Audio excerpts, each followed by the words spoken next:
So let me introduce Michael. He is the master trainer, author, wellness coach, wellness consultant, and also president and CEO of PG Fit. He is currently pursuing a doctorate in health sciences and finishing his MBA. He received a master's of science in exercise science and health promotion and a bachelor's of science in psychology. He holds several nationally recognized personal training certifications and 7 advanced specializations in nutrition. So you are very privileged to hear from his wealth of knowledge. And so, Michael, you're welcome to join us and start the webinar. All right, Tammy, thank you very much for that introduction. I really appreciate it. So I told Tammy this right before the webinar, but I was working out and I partially dislocated my shoulder. So my humerus actually was pushing through the back of my shoulder. And so I'm in a lot of pain right now. So if I get a little bit distracted, I apologize, but I'm going to do my best to get through the webinar. I'm very humbled and honored to be able to talk to you about supplementation. This is probably one of the subjects that I know least about, to be completely honest. Back when I first started as a personal trainer, I spent hours on the weekend researching different supplements. To tell you a little bit about my story, I didn't believe in supplements when I first started in the industry. I had I'd gone to GNC, I'd bought a bunch of supplements. I didn't really see the effects of them. And so I didn't believe that supplements were important to helping you reach your health and fitness goals. And it wasn't until a few years later that I really started understanding the importance of supplementation. But I want to help you understand. So my goal tonight is to educate you about the supplement industry and to hopefully help you understand what supplements are important, because there's a lot. The supplement industry is like the wild, wild west. There's a lot of misinformation out there, and you can go down these rabbit holes researching different supplements or, looking at TikTok or social media and looking at what other people are doing to see results. And there's a lot of misinformation. So the first thing that I want to talk about is what is a supplement? So a supplement is a substance that completes or makes an addition to your daily dietary intake. So it's a vitamin, mineral, herb, plant, or amino acid. Now here's the problem. In 1994, they passed the Dietary Supplement Health Education Act, and supplements became deregulated. Now it's a $68 billion industry, and it's expected to grow to $163 billion by 2033. Now, supplements may contain ingredients that have proprietary blends. So this means that they don't even have to disclose what ingredients are in their particular products. And an example of this is niacin. So several years ago, this is probably 15 years ago, there was a particular manufacturer that was producing over 1,000% of the RDA for niacin, and it was causing some of their consumers to have heart attacks. And it wasn't until the consumers actually started having heart attacks that the FDA stepped in and said that this product was unsafe. And that's the problem, because the government doesn't require supplements to be tested, and the FDA has to disprove that a supplement is unsafe or harmful in order to have it banned or outlawed. So there's this debate of nature versus nurture. Now, I said this on the last supplement webinar that we had, and I can't claim that almost all illnesses and diseases are caused by a deficiency in one or more vitamins or minerals. But I can argue and show you the research that supports that at least 60 to 70% of most illnesses and diseases are caused by a deficiency in one, if not two or more vitamins and minerals. Now, a deficiency in vitamins and minerals can contribute to a wide range of health issues. That's obvious. And many diseases have complex origins involving genetics, lifestyle factors, environmental exposures, pathogens, and it's not just nutritional imbalance. But here's the thing: you are what you eat, and you can eliminate and I'm going to use the word eliminate most illnesses and diseases by making sure that you're providing your body with the right micronutrient balance. So the USDA has stated that less than 1% of Americans consume all the micronutrients they need on a daily basis. And obviously down here at the bottom, I put the references if you want to look at those. But think about it. If you look at the world population, less than 0.05 of the world population is getting all of the micronutrients they need on a daily basis. As Americans, we overconsume, we eat way too many calories, but we're still not getting all of the micronutrients that we need on a daily basis. So I've shared this before, and I can show you some studies that support the argument that you should be consuming closer to 14 to 16 servings of fruits and vegetables every day. I know I don't consume that many. And the 2020-2025 dietary guidelines for Americans recommend that most people, and this is based on a 2,000 calorie diet.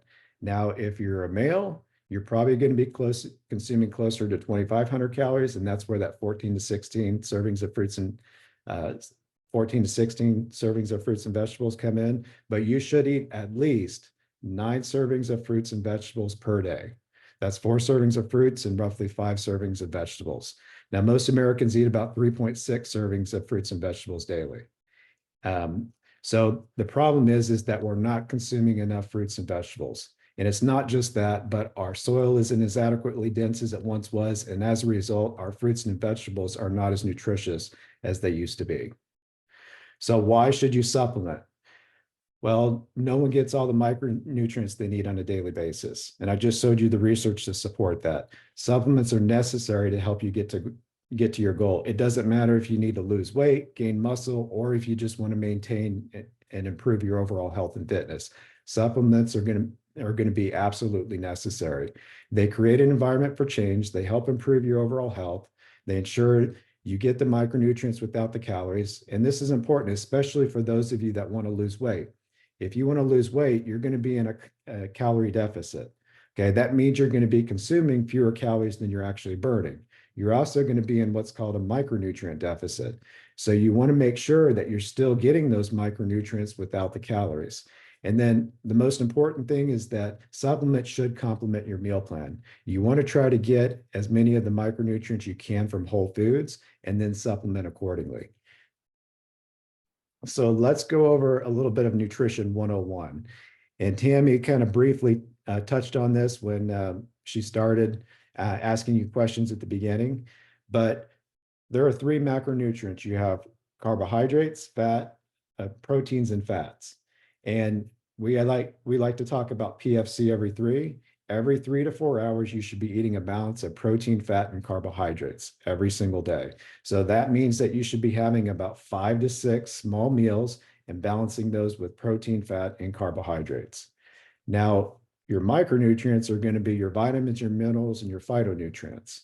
So you get your micronutrients from your macronutrients. Now, vitamins, so let's break this down and talk about vitamins and minerals specifically, because vitamins, they are a vital organic and dietary substance. Your body cannot produce vitamins. You have to get them from the food, from your foods, but they are not true food. And here's one of the big misconceptions that I hear. They don't supply you with energy. A lot of people think that vitamins or minerals supply you with energy, and they do not.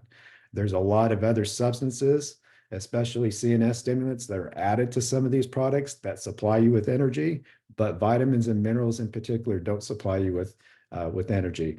And there are 2 types. So you have your water and fat soluble. Now, as far as your water soluble vitamins, you can take those in excessive amounts, and usually they're just excreted through your urine. Now, with fat soluble, you can reach the upper limits of toxicity, so you have to be careful not to overconsume too many fat soluble vitamins. And we'll talk about that a little bit later on. And then minerals are an essential group of nutrients. They act as control agents, so they're important in energy production, cell reproduction, and body maintenance, but they don't supply you with energy. And there are 2 types. You have major and trace minerals, and calcium and magnesium are an example of those. Now,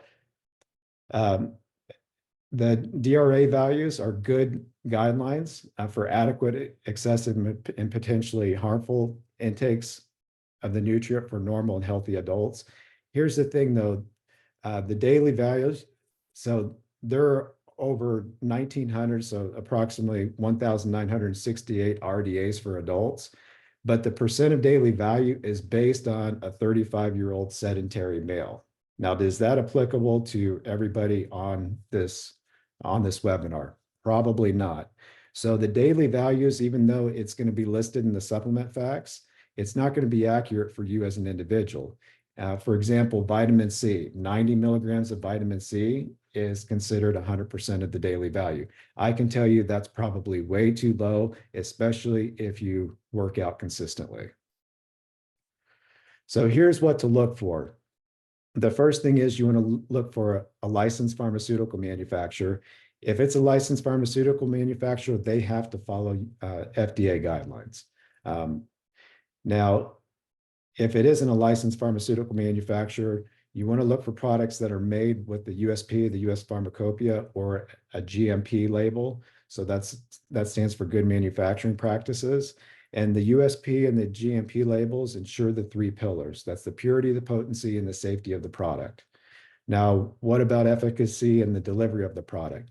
And that's where a lot of these products contain digestive enzymes to make sure that these micronutrients are absorbed at the right sites as they pass through your GI tract. And we'll talk about that here in a second. So, and that's essentially what this slide is talking about, is the importance of bioavailability. So your digestive system, the pH obviously changes as it passes through your GI tract. And you want to make sure, so a good multivitamin, for example, or a good supplement is going to go through what's called an aerobing process, where certain micronutrients are absorbed at certain sites as they pass through the GI tract. And obviously that's going to be dependent on the pH level. But it's one thing for it to pass through. For example, let's say it's passing through the small intestine, but it's another thing for it to be able to pass through the cellular membrane. Your cellular membrane, your cell has this what's called phospholipid bilayer, and it's important to make sure that you're using some sort of a transporter in order for those micronutrients to be able to pass through that phospholipid bilayer. It's not as simple as it may appear to be. Most supplements, for example, once they pass into the stomach, very few of those are actually able to be absorbed into the lower stomach or even in the small intestine, which is where a majority of your micronutrients should be absorbed. So here's what I think is important. And this slide is something that we share every third week in the gym, but over the years, the recommendations have not changed. And in fact, there's no reason that you really need to take supplements outside of these recommendations. And I'll explain why in a little bit. But the first thing you should do is you should take a multivitamin. A good multivitamin should be designed to be taken at least once or twice a day, ideally twice a day with food. You should start taking a protein supplement or a good meal replacement shake. You should use BCAAs daily, or branched chain amino acids daily. You want to make sure you're taking a probiotic daily. Take I misspelled that, but take up to 3,000 milligrams of omega-3 fatty acids every day. Make sure you're getting enough antioxidants to eliminate free radicals. Ensure you're getting enough calcium. The RDA for calcium is 1,000 milligrams. It might be 1,500 for a woman, but for some individuals, I think that's too low. And then you want to make sure you're keeping your sodium intake below 2,500 milligrams a day. Most individuals are they're consuming more than 5,000 milligrams of sodium daily. And the last thing is you want to make sure that you're getting at least 25 to 35 grams of fiber daily. And you want to try the most natural approach before using anything that's genetically altered or contains any genetically altered compounds. So I wanted to share this with you because as I've been working on a doctorate in health science, I realized that there are different levels of research. And this is the first, University of Oxford came out with this Center of Evidence-Based Medicine. And most of the studies that you hear about, especially on TikTok or social media or a lot, even in the news, they're studies that involve animals or their laboratory studies. They're down at the bottom. Okay, very rarely do you hear about the meta-analysis or the systematic reviews or the random control trials, and those are really going to be at the top of the pyramid. And those are the ones that are important. Most of these supplement manufacturers, especially if they have a lot of money to invest, they'll invest in research, but they're investing in the animal and laboratory studies to support, to support whatever claim they want to make. Whereas most of the research should be done in a randomized controlled placebo environment. So let's talk about a multivitamin. So this was a study, multivitamin, multimineral supplementation prevents or reverses decline in vitamin biomarkers and cellular energy metabolism. This is a randomized, double-blind, placebo-controlled study. Where do you think that falls on the pyramid? It's at the very top. Okay. It's not something that, somebody saw on TikTok or Facebook or Instagram, right? The conclusion was that a multivitamin or multimineral supplement can improve and prevent declines in the status of several vitamins and may prevent decline in cellular bioenergetic status. Although supplementation is a one-size-fits-all strategy, it does not target specific micronutrient needs. It is a cost-effective approach to improve micronutrient status and may have an unappreciated impact on maintaining metabolic function in cells. I can show you countless studies like this that support the argument that you should be taking a multivitamin at least once a day, if not twice a day, especially with food. And why do you want to take it with food? Well, when you take it with food, it's going to slow down the digestive process. As it's passing through your GI tract, and especially as it enters the stomach, the pH, the acidity in your stomach, the gastric acid in your stomach is not going to cause a lot of those micronutrients dissolve, and it'll be able to continue to pass through the GI tract where it'll be absorbed at the right sites. So these are the best multivitamins out on the market, according to US News. And US News is a pretty reliable source, right? Okay, number one is One A Day, number two is Centrum, and number three is Nature Made. I've recommended these products before in the past, and if you look at them, a lot of them have a USP or a GMP label. Well, here's the problem. You can buy those labels. So if you have enough money, you can just buy one. That doesn't mean that it's third-party tested or that it's, that they're sending those products off to a lab that's third-party testing them. The problem is, and I can show you the studies, okay? This is, I've got 205 studies here that I can show you that talk about how the top multivitamins have about a 10% to maybe a 30% absorption rate. What does that mean? That means your body is not actually absorbing those micronutrients. Now, I can show you some products that have about a 60 to 70% absorption rate, and I could show you some that have over a 90% absorption rate. But guess what? Most people are probably not going to spend $200, $250 a month on a multivitamin. If you're willing to spend maybe $20 or $30, sure, you can get closer to a 60 to 70% absorption rate. Is that better than a 10% absorption rate? Absolutely. The next thing I want to talk about is protein. Now, when I think of protein, and I think when most people think of protein, they think of like Phil Heath, right? Oh, I need to consume protein so I can get these big, bulky muscles. That is absolutely not true. Protein is not going to help you increase the size of your muscle mass. It can help create the environment where that can actually take place, but it does not cause you to create these big and bulky muscles. You have to make sure that you're following the right periodized weight program in order for that to happen. Just by consuming protein, that's not going to happen. So here are some of the benefits of protein. It's vital to growth and development of body tissues. Muscle's not the first word in there. It's body tissues. It aids in the development of muscles. Okay, like I said, it helps create that environment. But guess what what else it does? It helps in the development of blood, skin, hair, nails, and internal organs. Is that important? Absolutely.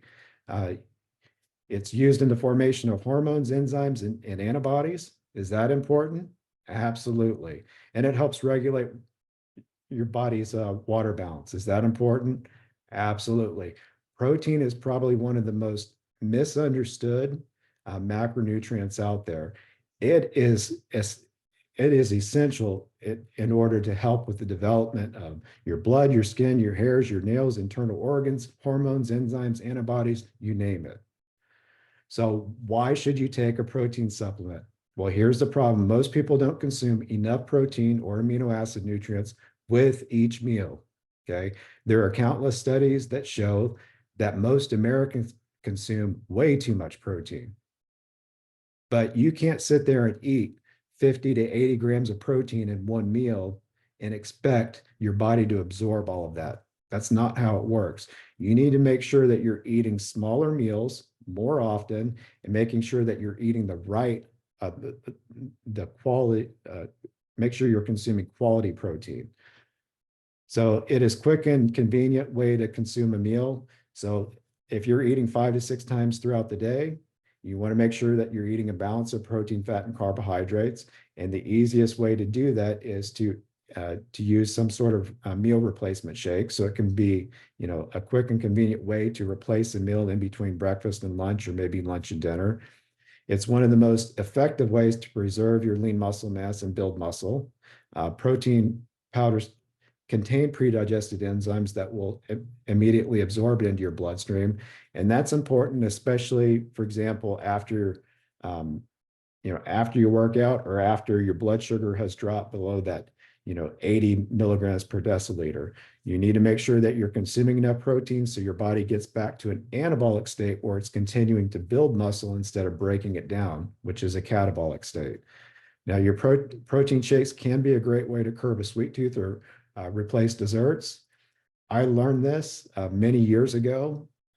One of my downfalls is sweets. I love sweets, but one of the things I will do is many times if I get a sweet tooth, especially at night, I'll drink a shake instead. And sometimes I've come up with a couple of different concoctions over the years that have really helped curb that sweet tooth. Now there are different types of protein, and I think this is where a lot of people get confused, because there's concentrate, which is about 35 to 80% protein. Okay, there's isolate, which can be maybe upwards of 90%, and then there's the hydrolyzed whey, okay, which is usually 90% or more. And I'll show you an example here in a second, but let me go over this consumer report because this is important. The problem with protein powders is most of them contain metals and impurities. For example, we've got some of the leading protein powders here, and they've got toxic levels of arsenic, cadmium, lead, mercury, you name it.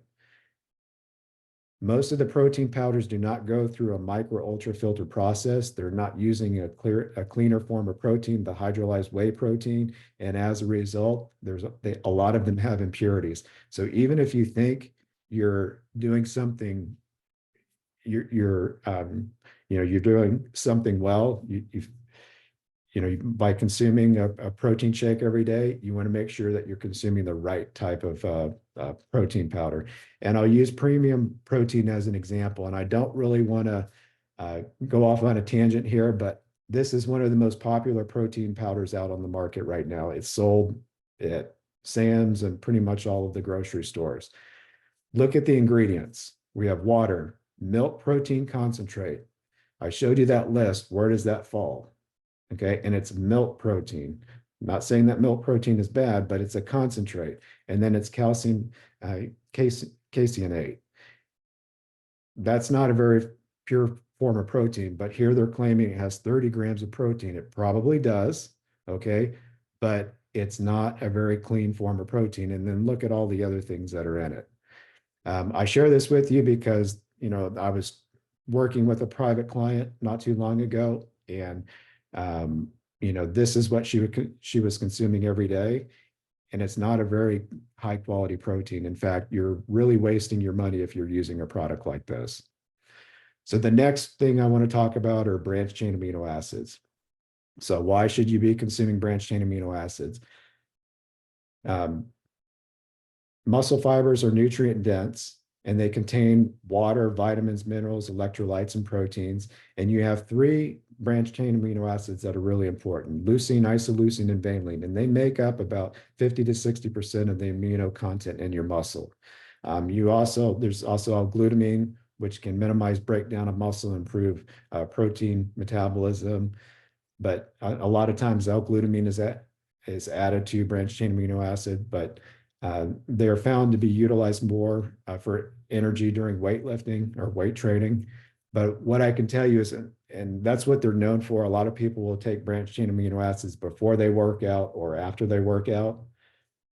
However, this is a product I truly believe you should be taking daily. I take it in the morning. I take it usually midday when I'm, especially in the afternoon when I feel like I'm cognitively getting a little bit tired, and then I'll take it right before I go to bed.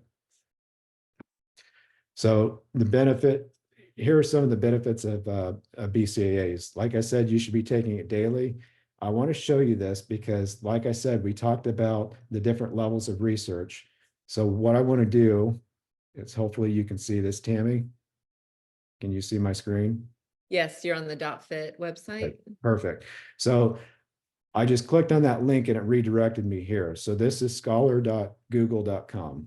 So this is obviously free, and this is a database that you can go to and you can look at peer-reviewed third-party research. But I just put in benefits of BCAAs, and look what it popped up. So we have 2 randomized control studies comparing the nutrient benefits. Okay, so we know, there's obviously some benefits to using BCAAs.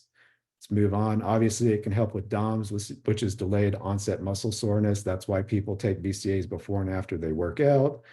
Let's kind of keep going on here. There was one in particular. Oh, it can help with traumatic brain injury. Huh, interesting. And this is a systematic review. That falls at the very top of the pyramid. Obviously, it can help with athletic performance. Anyway, we can go on and on. I can tell you that this is one of the most under-researched supplements out on the market, in my opinion. Think about it. So we talked about protein and the benefits of protein, but your essential amino acids, especially your branched chain amino acids, are the fundamental building blocks to protein. And if you're consuming enough BCAAs every day, it's going to help with everything from increasing your lean muscle mass to helping with skin, tissue, hormones, enzymes, antibodies, you name it. So going back. So why should you be taking a probiotic? Well, you want to make sure you've got healthy bacteria inside of your digestive tract, and sometimes that becomes disturbed, and you need probiotics, which are living bacteria, to help restore your digestive system and assist in allowing your intestines to function optimally. They promote a healthy digestive system. I don't know if you've ever heard this before, but your second brain is really considered your gut. And you want to make sure that it's considered your second brain, but you want to make sure that you're consuming a probiotic to help improve that second brain, or to help improve your healthy digestive system or your gut health. It improves your body's ability to absorb nutrients from foods. And that's really important because most foods are going to be, most micronutrients specifically, are going to be absorbed in the lower part of the GI tract. And so by making sure you're consuming a probiotic, you're going to be absorb those nutrients more efficiently, and it increases the population of good bacteria in your digestive tract. So and then an antioxidant, I'm not really going to spend too much time on this, but obviously it can help. You have free radicals, which can cause oxidative damage. And, just by consuming more antioxidants, they can help bind to the free radicals and eliminate them from your body. Calcium is a really important one. A lot of Americans don't consume enough calcium. It says, according to the general surgeon, over 10 million Americans over 50 years of age have osteoporosis, and 34 million Americans are at risk. Like I said, the RDA is somewhere between, so the daily value is 1,000 milligrams. The RDA is 1,500. But I know in some studies that I've read that some women should be taking upwards of 2,500 milligrams every single day. And I shared this in my book, but, and I think it's relevant to what we're talking about, but there was a client that I was working with many years ago. She had been to a couple of doctors.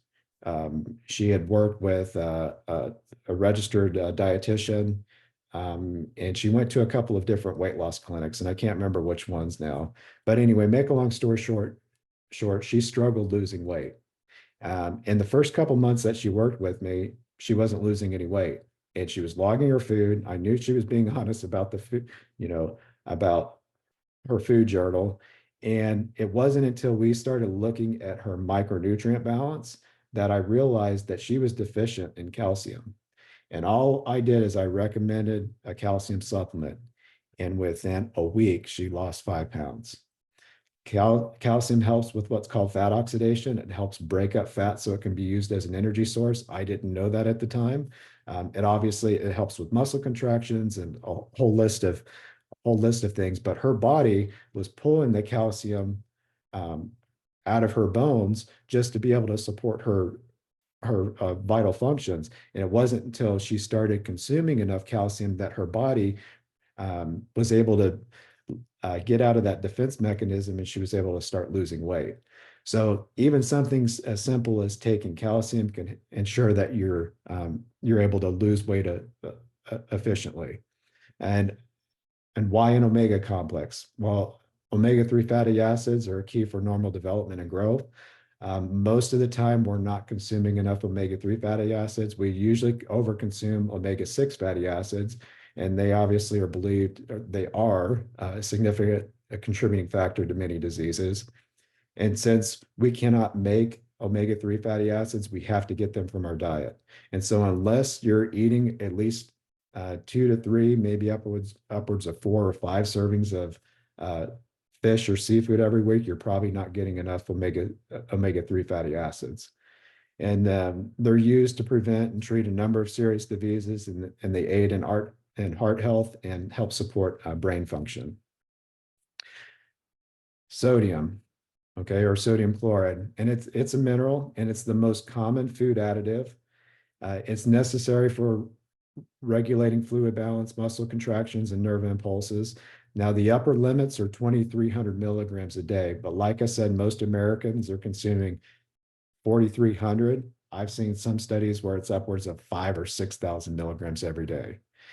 There's a strong correlation between your sodium intake and high blood pressure. A lot of Americans have hypertension, or they have high blood pressure and they're taking some form of blood pressure medication.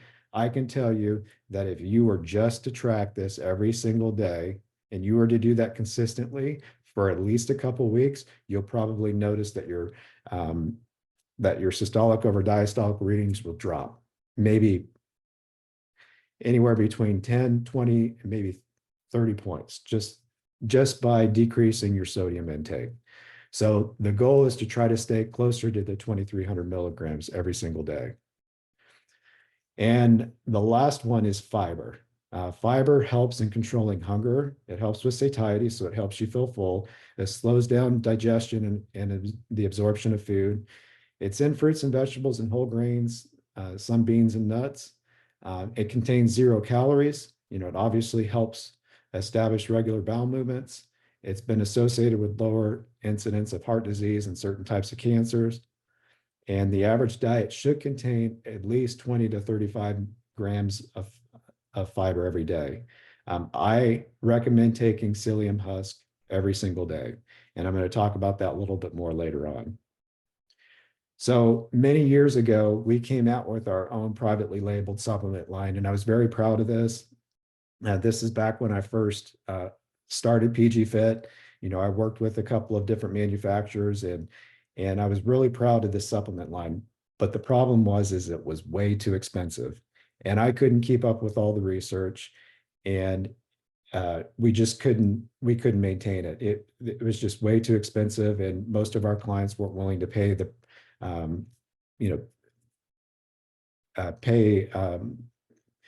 for these supplements. So that's when I started doing some research and investigating different manufacturers out there. And that's when, I contacted Neil Spruce, which is the owner of Dot Fit. And he had started this line a few years before I had come out with my privately labeled supplement line. And it just started taking off. But the nice thing about Dot Fit is that they do follow good manufacturing practices. All of their products are third-party tested. A lot of them even have gone through more extensive testing. But there's several different athletic organizations that are using Dot Fit. And if they're using them, well, in my opinion, they're safe for the general population as well. But over the years, I've realized that, it's very difficult to compete with different supplement manufacturers, and Dot Fit has really done a fabulous job. So here's the problem though. You cannot buy Dot Fit at the grocery store. You have to work with a certified professional or a licensed professional in order to be able to use their products. Because the problem is that you can walk into the grocery store, you can go to GNC, and you're going to have somebody that's not educated about supplements giving you advice on which supplements you should be taking. And that's the difference with Dot Fit, is you either have to be a certified or licensed professional in order to be able to make those recommendations. But I'm going to show you, and a lot of you do have a Dot Fit account. This is a link that you can go to. So if you click on the link, it'll go right here. But if you don't have access to this link, I'll make sure to send it out in an email after we're done. Hopefully, if you're a member of PG Fit, you've actually registered and you have an account. But what I would recommend is you go to Dot Fit or PG Fit, dotfit.com. Okay, and then you can log in over here. And when you log in, it's going to walk you through. So it's going to ask you what your goal is, and then you're going to have to go through and answer approximately 80 questions. Once you've answered all of those 80 questions, then the program is going to make specific supplement recommendations. And you can have those products delivered directly to your door without having to purchase them at the gym. But I highly encourage you to make sure that you set up your account and you just determine exactly what supplements they're recommending. Now, obviously, if you have other goals in mind, talk to one of the trainers at the gym, and we would be happy to make some other recommendations. But I can tell you, most of the recommendations that we're going to make are not going to be outside of the guidelines that I've already shared with you.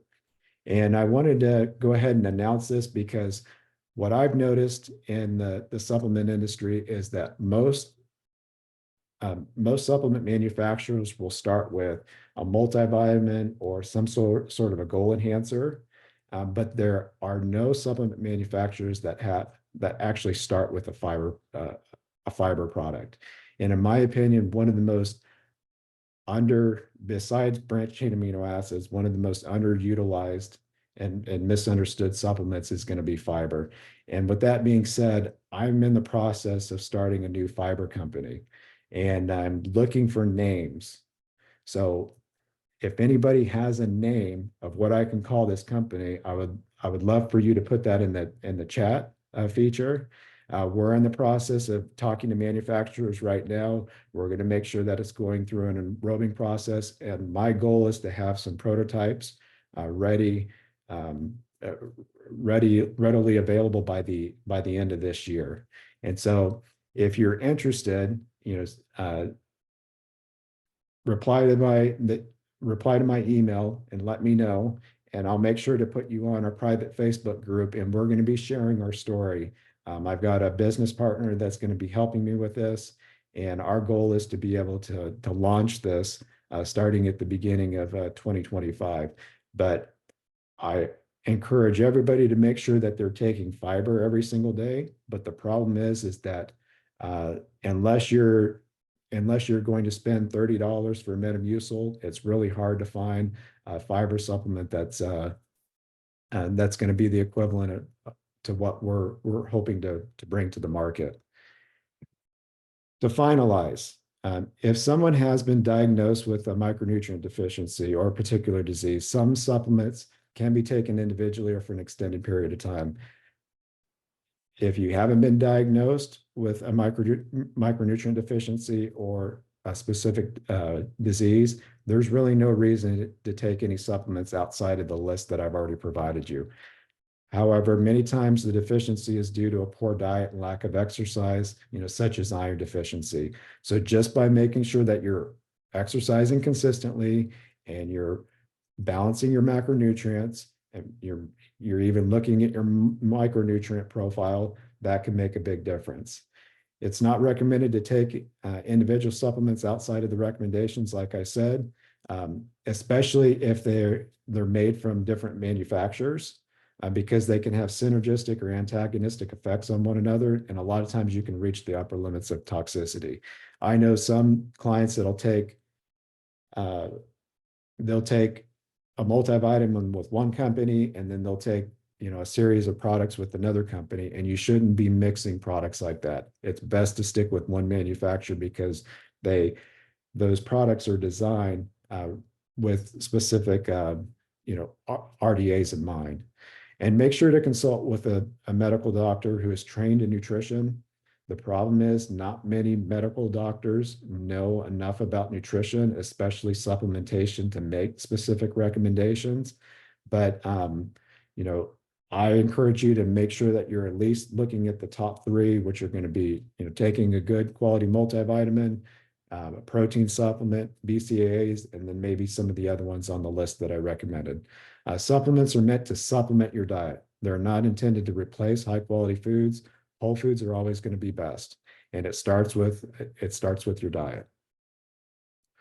So last but not least, I just want to make sure that you have this supplement guide. So I'll be sending this out in an email tomorrow. But these are the supplements that we recommend. There's a suggested use, so when you should take them, the time of the day, and then a brief description of the benefits. So I hope you found this to be helpful. Does anybody have